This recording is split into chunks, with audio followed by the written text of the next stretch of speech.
Good morning friends. आप सभी का हमारे YouTube चैनल ज्ञान मंदिर क्लासेस में हार्दिक स्वागत है, अभिनंदन है। जैसा कि आप सभी जानते हैं कि जनरल साइंस एक महत्वपूर्ण स्थान रखता है प्रायोगिक परीक्षाओं के अंदर, तो उसी जनरल साइंस की एक सीरीज स्टार्ट करने के साथ आज हम फिजिक्स के कुछ महत्वपूर्ण परिभाषाओं के बारे में अध्ययन करेंगे। तो आप सभी से मेरा निवेदन है कि आप हमारे चैनल को सब्सक्राइब करें और ज़्यादा से ज़्यादा शेयर करें। अब हम पढ़ते हैं कि दूरी क्या होती है। What means distance. दूरी क्या होती है? दूरी वास्तव में वही चीज होती है जब हम एक स्थान से दूसरे स्थान तक पहुंचने में जितनी तय करते हैं या जितना स्थान तय करते हैं वही क्या होती है? दूरी होती है। जिस प्रकार से हम घर से विद्यालय की ओर जाते हैं तो हमारा घर मान लो विद्यालय से 5 किलोमीटर दूर है, तो वह हमारी दूरी कितनी हो गई? 5 किलोमीटर दूरी हो गई। अर्थात समय के साथ में हम जितना भी दूरी में जितना अपने स्थान में जितना परिवर्तन करते हैं वही क्या कहलाती है? दूरी कहलाती है। और दूरी हम साधारणतः याद रख सकते हैं कि दूरी वही चीज होती है जो एक समय के साथ हम एक स्थान से दूसरे स्थान तक जो तय किया जाता मार्ग होता है वही दूरी कहलाता है। दूरी कहलाता है। उसके बाद में 2 नंबर पर आता है विस्थापन। विस्थापन को समझने के लिए हम देख सकते हैं कि जिस प्रकार से हमने एक दूरी तय की, जो हम यहाँ से चले और यहाँ पर आ गए और यहाँ से चले और यहाँ पर आ गए, तो हमारी दूरी तो 5 और 3 और 2 मान ली। तो हमारी दूरी पूछे कोई, तो दूरी तो कितनी हो गई कि हम इस स्थान से चले, एक स्थान से चले और 5 किलोमीटर तय किया, उसके बाद में 3 किलोमीटर और तय किया, तो 5 और 3 5 प्लस 3 प्लस और 2, तो हमारी दूरी तो हो गई 10 किलोमीटर। और विस्थापन को समझे तो विस्थापन वह दूरी होती है जो हमारे प्रारंभिक बिंदु से अंतिम दूरी के मध्य की सीधी दूरी होती है, या जो न्यूनतम दूरी होती है वही क्या होती है? विस्थापन होती है। प्रारंभिक बिंदु से अंतिम बिंदु के बीच में जो सीधी दूरी होती है वही विस्थापन होती है। मोटा मोटी आपने राजस्थानी भाषा में कसीद पहाड़ की जितनी न्यूनतम दूरी का उसका बाई के होगी विस्थापन होगा। वो जिकी आप सीध पहाड़ की कोई जगह पर जावा तो वो आप लोग के विस्थापन है। तो दूरी जहाँ पर रस्ते रस्ते जावा तो बात होगी दूरी, सीध पहाड़ के सीधा निकल गया तो वह क्या होगी? विस्थापन हो गया। उसके बाद में हम पढ़ते हैं चाल। चाल क्या होती है? चाल होती है कि दूरी के साथ जो समय में परिवर्तन होता है वह क्या होता है? चाल कहलाता है। तो चाल का हम साधारणतः सूत्र भी पढ़ते हैं। चाल बराबर दूरी बटा समय। अर्थात दूरी के साथ समय में जो परिवर्तन होता है उसका अनुपात ही क्या कहलाता है? चाल कहलाता है। तो दूरी को हम मीटर में माप सकते हैं और समय को हम टी में माप सकते हैं। तो हमारा दूरी का मात्रक हो जाएगा मीटर प्रति सेकंड। दूरी का मात्रक हो जाएगा, चाल का मात्रक हो जाएगा मीटर प्रति सेकंड। और चाल एक क्या है?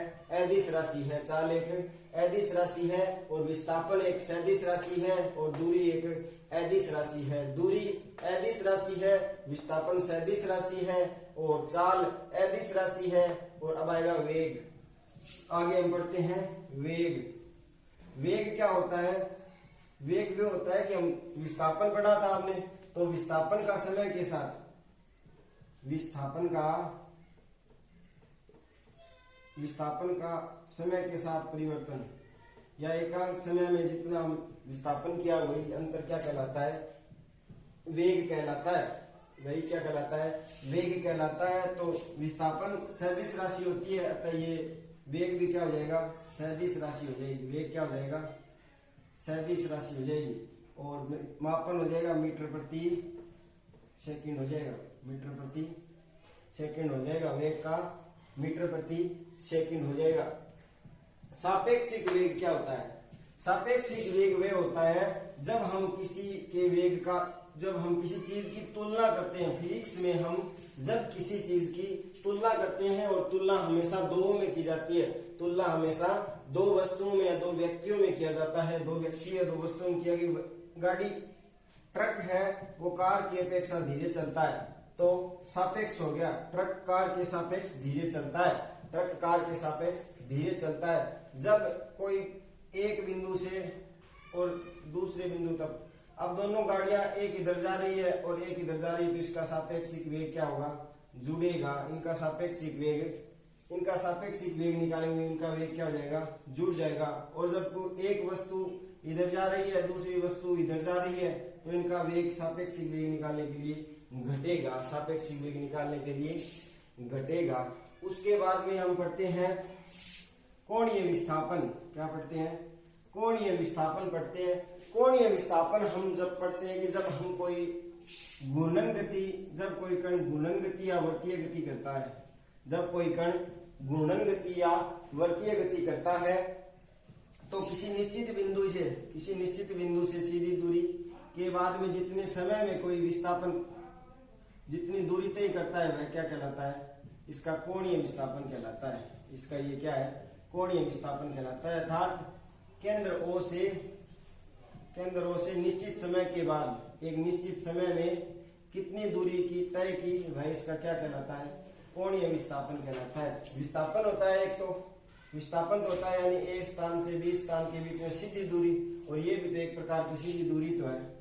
सीधी दूरी को विस्थापन, और ये कोण के रूप में होती है, इसलिए कोणीय विस्थापन। कोणीय विस्थापन को हम किस में नापते हैं? रेडियन में नापते हैं। रेडियन में मापते हैं।